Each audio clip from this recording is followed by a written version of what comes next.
El día de hoy vamos a abordar la unidad número 2 del curso.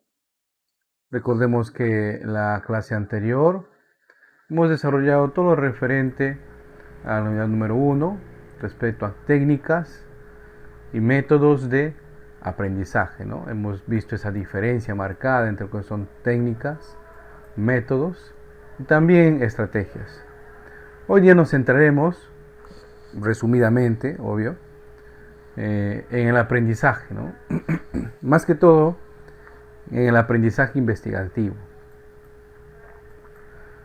Antes de centrarnos en esta lectura, ¿no? Me gustaría hacerles, invitarles a la reflexión de preguntarles cómo aprendes, ¿no? Y, y cuándo puedes decir, bueno, sí, yo aprendo de esta manera o yo no aprendo de esta forma, ¿no? ¿Cómo realmente aprendemos las personas? ¿Qué es necesario tener alrededor para poder aprender? Y ¿no? ¿Qué es aprender realmente? ¿Mm? Vamos a dar lectura a este texto que seguramente confío ustedes han leído porque se ha invitado a, ¿no? a que lean. Y hoy día habíamos convenido que íbamos a hacer un control de lectura, ¿cierto? A ver, aprendizaje nos dice, ¿no? Podemos definir el aprendizaje como un proceso de cambio relativamente permanente en el comportamiento de una persona generado por la experiencia. ¿Quién dice eso? Feldman, ¿no? Están citando ahí a Feldman. En primer lugar nos dice, aprendizaje supone un cambio conductual o un cambio en la capacidad conductual. En segundo lugar, dicho cambio debe ser perdurable en el tiempo. En tercer lugar, otro criterio fundamental es que el aprendizaje ocurre a través de la práctica o de otras formas de experiencia, ejecutando tareas. El siguiente párrafo nos indica, el aprendizaje implica una serie de actividades psíquicas, cognitivas, afectivas, ¿no? conativas y valorativas, y funciones dinámicas para captar información, comprenderla, procesarla, asumirla y convertirla en pautas de acción o bases de conocimiento futuro. Los resultados del aprendizaje, más conocidos como una actividad individual, aunque se desarrolla en un contexto físico, social y cultural. En el transcurso de la historia, señoritas y señores, siempre han aparecido investigadores, psicólogos, que han definido de una u otra manera, según la corriente de ese momento, qué es el aprendizaje. Pero en algo debemos de coincidir, ¿no? Y vamos a rescatar eso de este párrafo. El aprendizaje, o para decir que una persona ha aprendido, debe generar dentro de la persona un cambio, ¿correcto? Ojo, que no estamos acá definiendo o rescatando si es que la persona aprendió realmente lo correcto, ¿no? Ya vamos a llegar a eso. Nos resalta lo siguiente, lo voy a resaltar, ¿ya? Un cambio de conducta, ¿no? Entendiendo esto de que cuando nosotros asimilamos nuevos conocimientos y esos conocimientos a su vez nos ayuden a comprender el mundo que nos rodea, obviamente genera un cambio de conducta, ¿no? ¿Qué más nos dice? Debe ser perdurable en el tiempo, ¿no? Entonces, lo que nosotros aprendemos debe mantenerse dentro de nosotros en el transcurso y nos acompaña en nuestra vida. En tercer lugar, nos dice que ocurre a través de la práctica, la experiencia, ¿no? Podemos nosotros decir, miren, he aprendido algo, pero no noto que esto ha generado un cambio en mi vida, bueno, a veces se malinterpreta lo que uno se aprende con la competencia que uno debe de tener con lo aprendido. Me explico. En el transcurso de nuestra vida, vamos a tener siempre algunos factores que van a influir cuando nosotros aprendemos, ¿no? Y mediante la asimilación de ese aprendizaje y mediante un cambio de actitud, podemos aprovechar ese aprendizaje para ser mejores laboralmente, ser mejores profesionalmente o ser mejores en nuestras relaciones personales. ¿Ok? Entonces, no necesariamente lo que uno aprende se ve reflejado en esos tres campos. ¿Sí? Entonces, no confundir lo que uno va aprendiendo. Ah, ya voy aprendiendo algo. Ah, muy bien. Entonces, bueno, ya soy más competente. No, no necesariamente. El hecho que una persona aprenda o construya su aprendizaje no está o no es directamente o no va a afectar directamente su comportamiento y actitud y este a su vez genera una persona competente en lo profesional, en lo laboral o en lo personal. Ahí están los tres pilares, ¿ah? No necesariamente. Porque usted puede aprender de repente, ¿no? Respecto a función o formas éticas laborales, pero en el futuro de repente no lo aplica. ¿Mm? Y ahí hemos generado alguna competencia fruto de ese aprendizaje. No, no necesariamente. Perdurable en el tiempo. Y acá también a veces tenemos algunas confusiones. Ya lo que aprendió me he olvidado. Estamos confundiendo lo que te has memorizado, ¿no? El memorismo todavía se permanece. Un claro ejemplo de esto es cuando los papás nos obligan a aprender de memoria la tabla de multiplicar. ¿Quién no ha estado con su tabla de multiplicar, no? Y el papá ahí frente, 2 por tanto, 7 por tanto, en los niños de primaria. ¿Cierto? Ya me he olvidado. No, eso es memorizarse, eso no es aprender. La memoria no necesariamente es aprendizaje. El almacenamiento de información no es aprender. ¿Ya? Tienen que darse esos factores. Cambio de conducta que permanezca en el tiempo. ¿Ok? Que permanezca en el tiempo. No, en un momento nos han enseñado nuestros padres o en la escuela cómo debemos cruzar la pista, ¿verdad? Y se ha permanecido esto en el tiempo para nosotros, obviamente. ¿No? Tenemos un instinto de conservación de nuestra vida que es muy fuerte y que nos obliga a aprender eso. Y lo otro, la experiencia, la práctica. ¿No? La experiencia y la práctica. Ese es un tercer nivel que muchas veces lo dejamos de lado y sobre todo acá en el Senati, que soy instructor, se da mucha fuerza a esto. Es más, anteriormente una de las formas de aprendizaje del Senati era el instructor muestra cómo se hace y luego el aprendiz lo replicaba. Después fuimos pasando a formas distintas de construir ese aprendizaje, aplicando, como les decía en la clase anterior, el método de proyectos, ¿verdad? Ahora, en base a esos tres pilares, ¿no? Tres, cambio de conducta que perdure en el tiempo y que forme parte de nuestra experiencia, podemos concluir que nosotros nunca dejamos de aprender, ¿sí? Por favor, no confundir aprendizaje con memoria. No es que aprender es no olvidarme de lo que he hecho o de lo que he leído hace 10 días. No, no. El proceso de aprendizaje es distinto, ¿ya?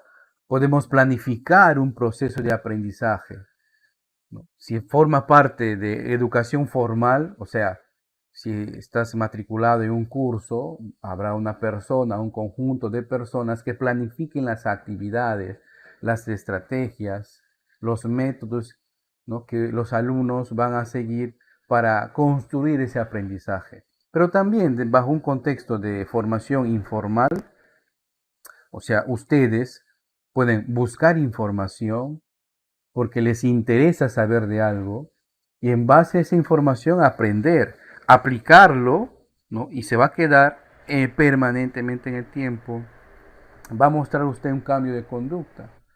Entonces, no es necesario, que quede claro también, estar o formar parte de una estructura de aprendizaje formal.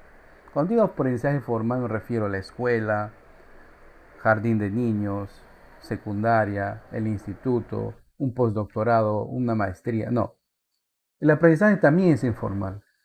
Y miren, el aprendizaje también se da en la naturaleza, ¿no? Por ejemplo, en la corriente conductual, los conductistas utilizaban bastante la estimulación, el estímulo, ¿no? Hace no mucho también en las escuelas se aplicaba esto, ¿no? El estímulo era la nota.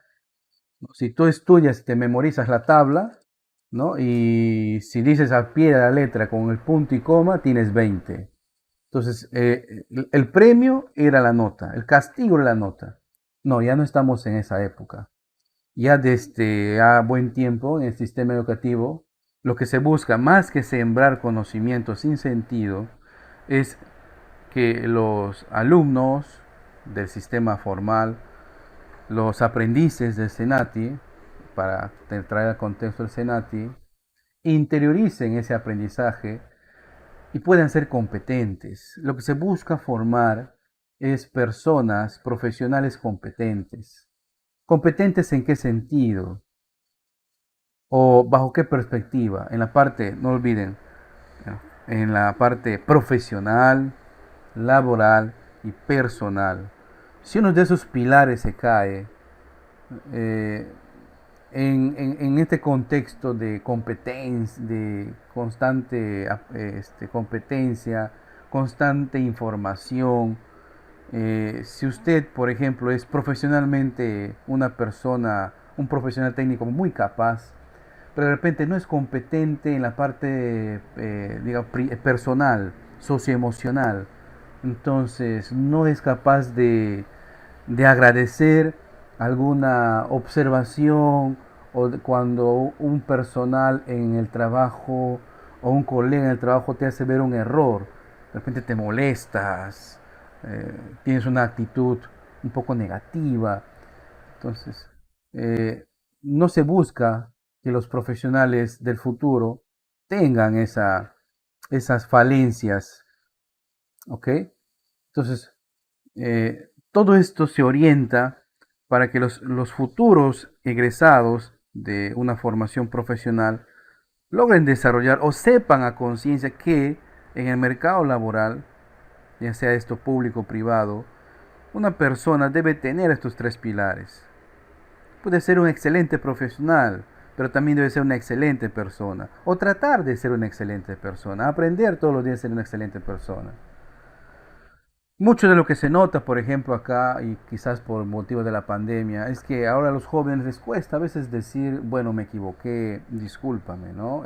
Sí, efectivamente, tienes razón. En base a eso puedo yo ver de que me he equivocado y era esta, no, bueno, difícilmente, ¿no? A veces nos morimos en nuestro tonto orgullo y trasladamos esta falencia personal a la parte profesional, ¿no? Y a veces, insisto, formamos un clima laboral muy tóxico, ¿no? En el que eso no favorece a la empresa. Tengan por seguro que rápidamente, por lo menos en el sector privado, van a ser depurados este tipo de profesionales. Muy bien, vamos al control de lectura entonces. Después tenía el párrafo del aprendizaje investigativo, ¿no? ¿Alguien puede hacerme un resumen de lo que ha leído respecto al aprendizaje investigativo? Tienen abierta su participación.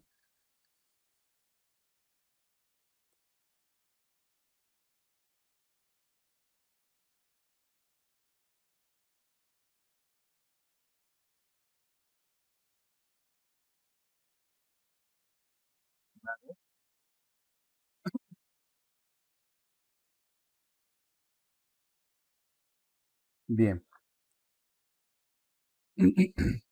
Estamos en un mundo, no lo podemos negar, en el que, a diferencia del siglo pasado, en donde la información y la investigación llegaban a veces a cuentagotas, si nos situamos, por ejemplo, en la Edad Media, había pocos descubrimientos científicos que podrían mejorar la calidad de vida de las personas de esa época, o sea, llegaba muy lentamente, ¿no?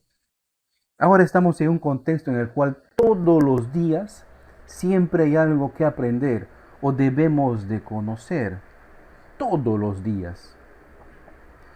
Entonces, ¿es necesario estar constantemente en un centro de formación profesional?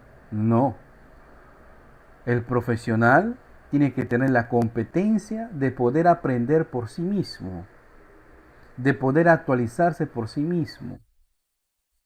Entonces hay formas de estar, como dice el argot, al día, ¿no?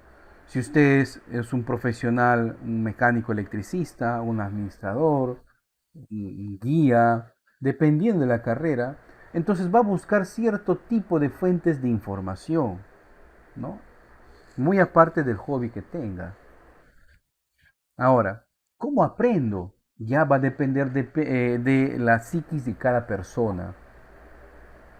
Hay personas que aprenden leyendo, leen, resumen y comparan con lo que antes sabían y crean nuevos conocimientos. Hay algunas personas que se consideran más visual, no se tienen que ver la información. Hay otras personas que se consideran más audiovisual, o sea, tienen que ver todo en un video, ¿no? Hay otras personas que consideran o aprenden mejor haciendo. Bueno, cada uno de nosotros vamos a identificar las maneras o las formas como mejor aprendemos, ¿correcto? Pero lo que cada uno de nosotros no debe obviar es de que todos los días se generan siempre nuevos conocimientos en distintas ramas de la ciencia, en distintas profesiones. De repente se ha actualizado un software, se ha mejorado un proceso de selección de personal, se ha optimizado una nueva maquinaria, hay un nuevo programa que está haciendo que la producción, bueno, en en todos los campos, siempre hay conocimientos nuevos que nosotros debemos aprender. ¿Sí?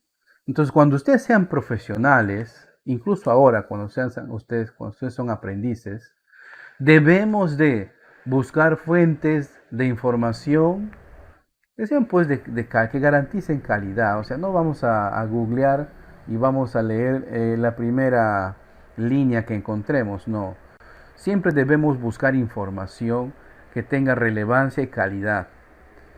Por ejemplo, si hoy día estoy investigando respecto a los motores de conducción eléctrica, debo buscar información y esa información tiene que ser citada, ¿no? O sea, ¿quién redacta esa información? ¿Qué medios está citando? ¿Qué grupo de investigación? Eso. O sea, no es que lo primero que leas es cierto, no. Ya, no, no, no.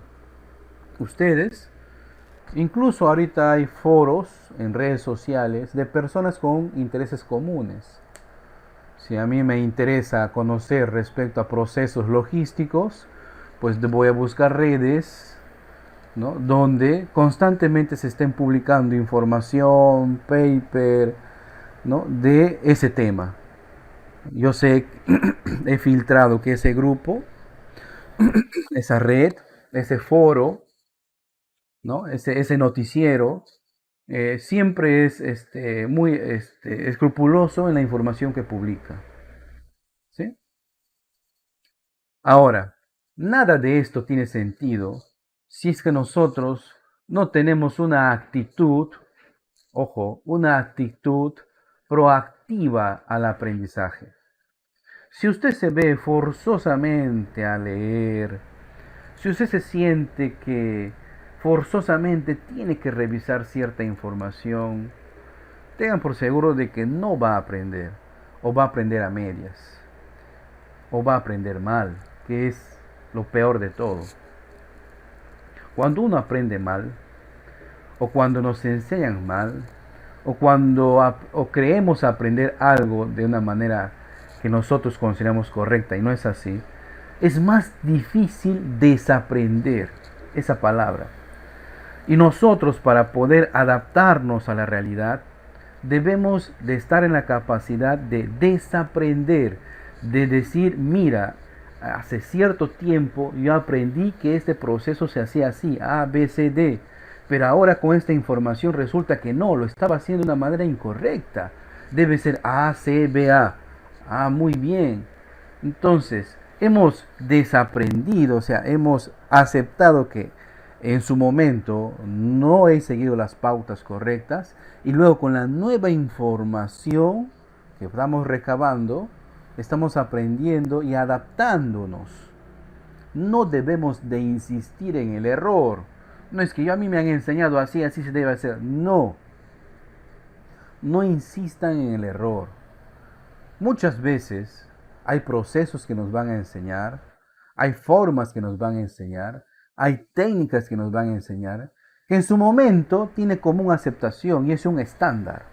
Pero de repente, años después, se ha publicado una investigación en donde, ¿no?, se ve o advierten de que esa forma de proceder o esa técnica que te han enseñado o esos procesos que tú sigues para hacer un mantenimiento, voy a poner el caso del Senati, un mantenimiento por ejemplo de un motor, no es el adecuado, sino es que en esta investigación se ha establecido estos otros pasos. Ah, muy bien, entonces debo yo ver qué es lo que estaba haciendo y adaptarme. Recuerden esa palabra, la adaptación. Debemos estar en la constante capacidad de adaptarnos, por lo menos, a los nuevos conocimientos. Profe, entonces quiere decir que nos van a enseñar mal. No necesariamente. Se enseña desde un punto de vista de la educación formal según los parámetros y los estándares establecidos en este momento. ¿Sí? Ejemplo, hace 40 años, cuando hace unos 50 años, por ejemplo, era común que los médicos te recetaran fumar. Sí, por más descabellado que suene, era común que les recetaran fumar. Porque con la información que disponían en ese momento, ¿no?, sabían erróneamente, ¿no?, que creían, que con la información que disponían en ese momento, creían erróneamente de que fumar traía beneficios a la salud. Años después y con investigaciones y contracorrientes, se logra determinar de que eso no era correcto. Entonces, ¿qué había que hacer? Una reeducación de los procesos de diagnóstico. Igual va a pasar en múltiples carreras, en múltiples profesiones. Entonces ustedes, cuando ya egresen, tienen que tener la capacidad, ¿no?, de poder abordar una información, investigar sobre el tema, y si detectas, ah, mira, ve, acá cambia, a mí me han formado en esta parte, ya cambió, ah, entonces me han engañado. No, no te han engañado, sino con la información que se disponía en ese momento de repente se creía que un proceso, una técnica, un procedimiento era el más adecuado. ¿Ok? ¿Algunas preguntas acá? Perdón.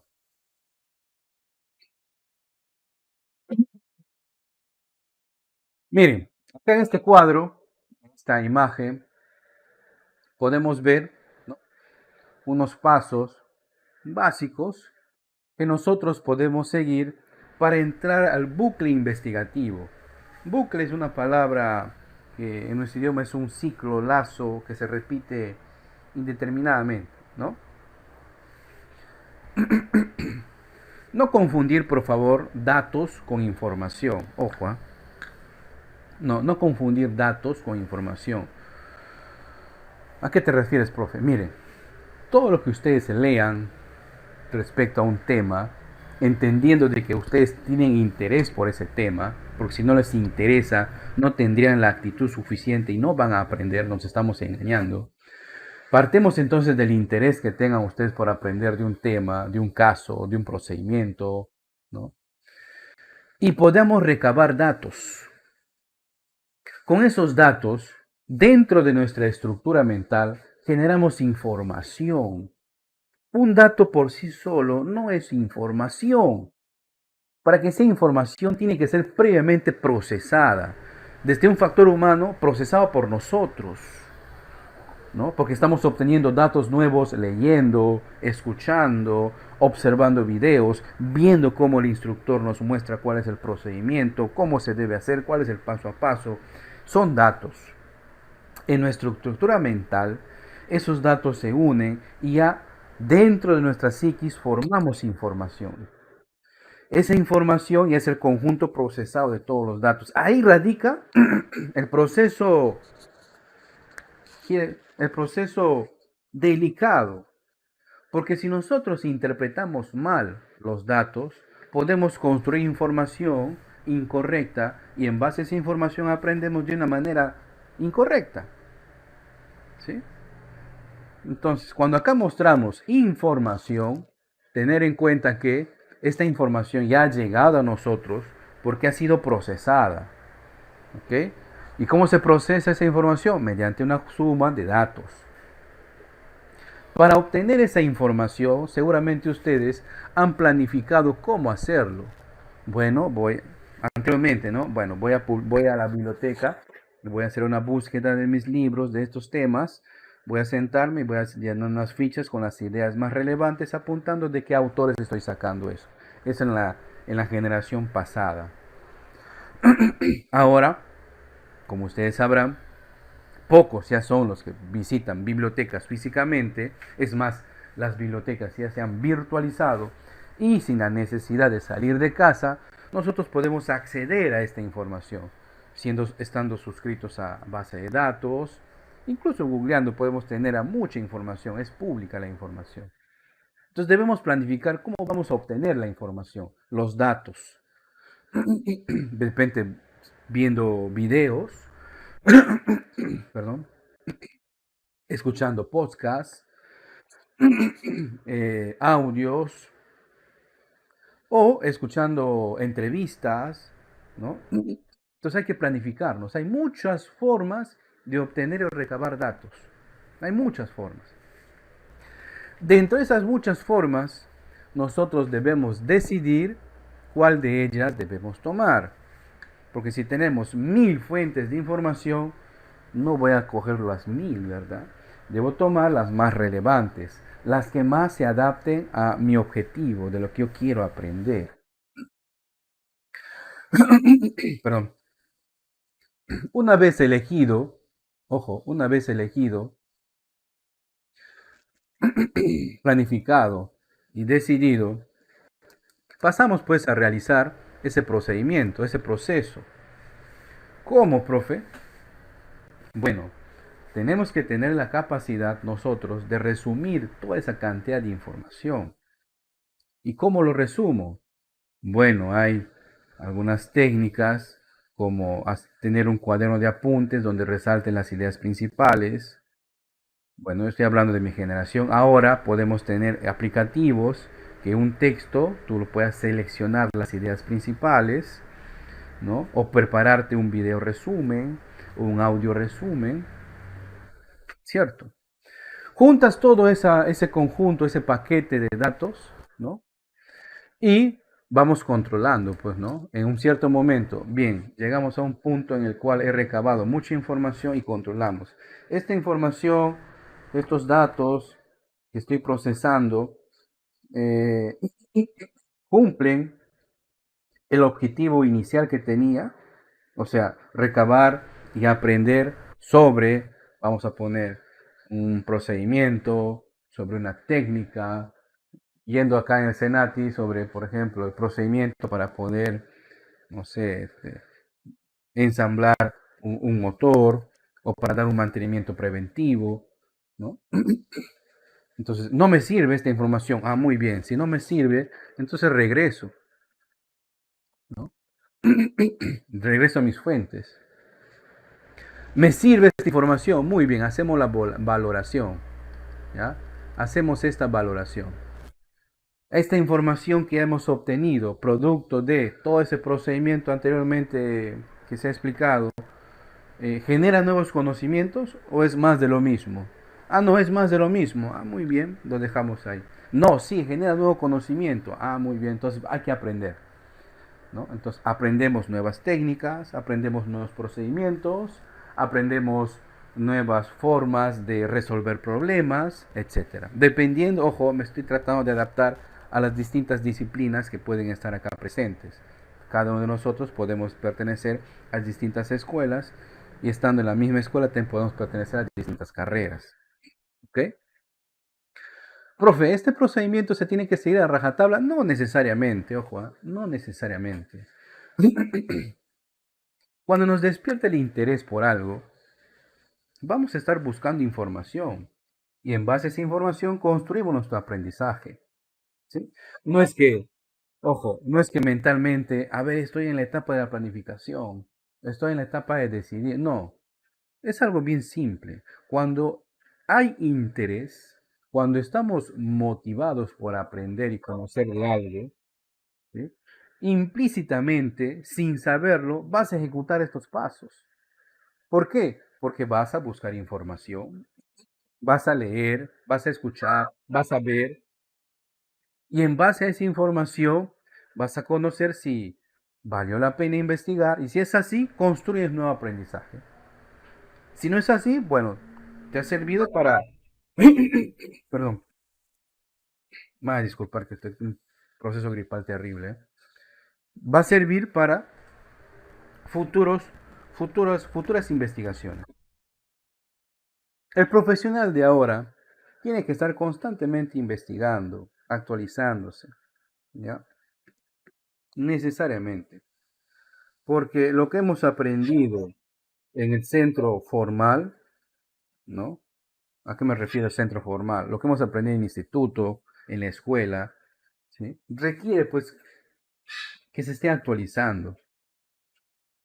Todas las disciplinas, producto de nuevos conocimientos, siempre van actualizando su información, siempre sus procedimientos, en el campo médico, en el campo de informática, en la mecánica, etc. ¿Alguna pregunta hasta acá?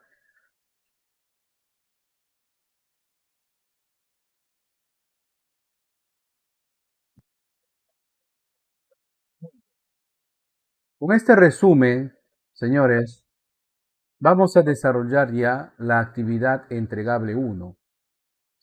Recordemos que en las sesiones anteriores ya les he alcanzado el material. Y en la actividad entregable 1, ya visto la unidad número 1 y la número 2, vamos a responder a estas preguntas. Profesor, ¿y dónde lo voy a hacer? Bueno, voy a ponerme en el caso más extremo. Profesor, yo no tengo una computadora, no tengo. Solamente dispongo de mi celular con el cual estoy asistiendo a clases. Ah, muy bien. Entonces, como tienes el celular, seguramente tu celular, si estás viendo la clase de tu celular, puede abrir un archivo PDF. Excelente, ¿no? Entonces les voy a pasar la actividad entregable número 1 del curso. De repente no puedes descargarlo porque, bueno, se acaban el plan de datos. Ahí está. Entonces, vas a chequear las preguntas acá en el PDF, vas a leer, vas a interpretar y dónde vas a desarrollarlo. Muy bien. Coges un lápiz y un papel, un lapicero, un papel, limpio obviamente, y construyes ahí la respuesta. Escribes en base a lo que has leído en el manual, a lo que has escuchado acá en la sesión, y aparte si deseas, en base a lo que si quieres complementar, ¿ya? Y lo resuelves, desarrollas. Profe, ¿cómo te lo envío? Muy bien, como tienes un celular, seguramente puedes hacer una captura, ¿verdad? Puedes hacer una captura, o sea, le tomas una foto, vamos a decir, ¿sí? Le tomas una foto, ¿no? Y vas a subir entregable 1. Ingresas a subir entregable 1. Bueno, a mí no me sale la opción, pero a usted le va a salir la opción acá para poder adjuntarlo. ¿Ya? Entonces buscas el lugar donde está la imagen y lo adjuntas y lo envías. Listo, ya cumpliste. Ves que no es nada complicado. ¿Sí? Entonces me he puesto en el extremo el alumno que no dispone de una computadora y que solamente tiene su celular. Excelente, ahí está. Pero si ustedes no están en ese extremo, bueno, pueden utilizar una computadora, redactar en Word, en cualquier procesador de texto, redactan su respuesta. Si desean complementar con alguna imagen, lo pueden hacer y lo suben. ¿Sí? Lo pueden subir. A ver, acá alguien levantó la mano.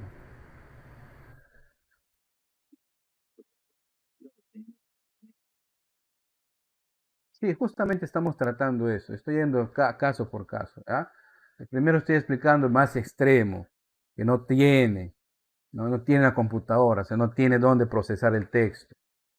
¿Ok?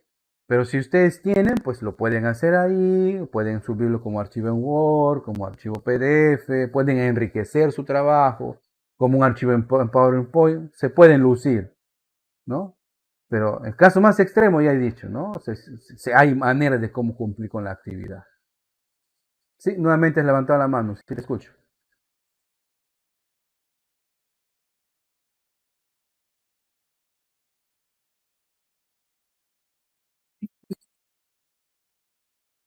Bien, entonces, señoritas, señores, en esta semana, ya, en esta semana, ya, por favor, subir, si es que ya no lo han hecho, su actividad entregable uno, ¿ya? Y rendir el test calificado uno. ¿Por a qué te refieres? Con los conocimientos que hemos tenido hasta el momento, ya podemos en la unidad uno rendir el test de actividad uno, el test calificado uno.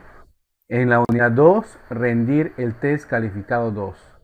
¿Sí? Entonces, a la fecha de esta semana, ustedes, en esta semana, ¿no? Que va desde el 11 hasta el 18, tienen que, ojo, si es que lo han hecho, excelente.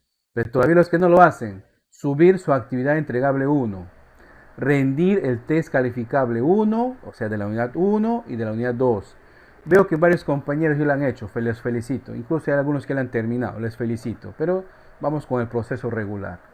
¿Ok? ¿Alguna pregunta hasta acá?